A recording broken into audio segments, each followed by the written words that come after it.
Right, so this is another soul story, as I call them, from the rainbow, a spiritual story that I was given by someone who was very down to earth, very businesslike. He ran his own pet shop in South London. Very, very beautiful soul. We used to joke about spirit stuff and we used to have a right laugh. And I looked at him one day and I said to him, "Have you ever seen a spirit?"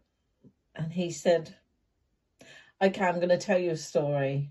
Are you ready for this?" And I said, "Yeah, just tell it." If you're familiar with Bedford Rascals, they're a van. Google them. Okay, so Bedford Rascals have got a long back, but they've got a very, very, very short front. Okay, so there's not much of a bonnet in the front.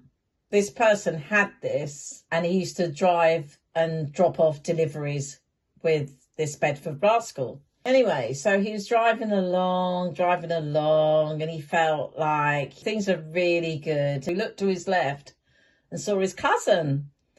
And he went, "Hiya, mate." He said, "How are you?" And this cousin was sitting in the passenger seat. And he goes, "God, long time no see." He said, "I'm so good to see you. It's so good to see you."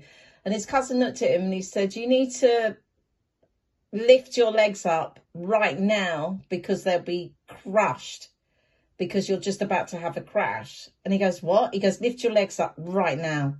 And he lifted his legs up and he had the crash. Now, if he had his legs down, his legs would have been mashed. They would have been completely mangled, completely broken really badly. He may have had to lose a leg or an ankle, like he might have had his foot amputated, and he had a really serious head-on crash. He turned around to look at his cousin and suddenly realised his cousin had died 2-3 years ago.